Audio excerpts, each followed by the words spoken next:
যার কারণে আমি বারবার করে একথা বলি, ওরে সাধু। প্রণাম বন্ধুরা, আজ আমরা চলে এসেছি পূর্ব বর্ধমানের করন্দ শ্মশানে। আরসি স্টেশন থেকে মাত্র 5 কিলোমিটার দূর। অঘরি কাকে বলে? যার ঘর নেই, সাধন করতে করতে অঘরি আলাদা করে কিছু হয় না, কিংবা অধরি পার্টিকুলার কিছু হয় না। স্টেজ অঘর হচ্ছে একটা স্টেজ।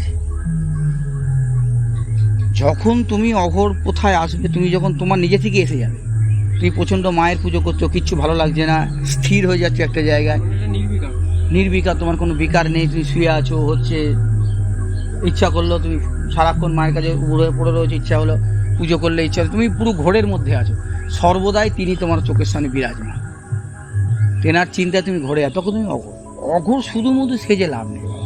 আর তন্ত্র প্রতিটা ক্ষেত্রে জটিল তথ্য, তন্ত্র কেউ বলতে পারবে না, তোমাকে বলবে না, এটা খুব গুরু। তার যে কুক্ষণো পুজো কোনটা করা উচিত, কোনটা করা উচিত না, কিভাবে করা উচিত, কিভাবে করা উচিত না, এক গুরু দর্শন, তারপরে নিজের চিন্তা ভাবনাকে তার মধ্যে অ্যাড করতে হয়।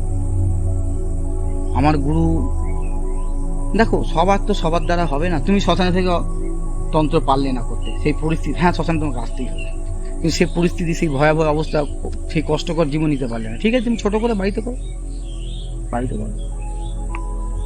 কিন্তু সর্বদাই জেনে যাও, মাতৃ সেবা আর মাতৃ আশীর্বাদ ছাড়া তোমার সব গুণই বেকার।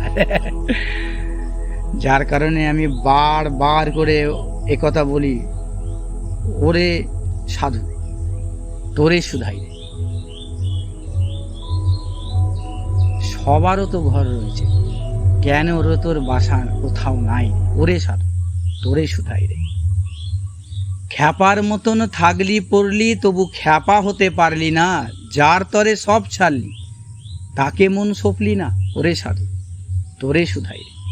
মা করলি শুধু, নিজের মাকে চিনলি না, ওই চরণে জগৎ আছে, ওই চরণটাকে বুঝলি না। ওরে সাধু, তোরে শুধাই।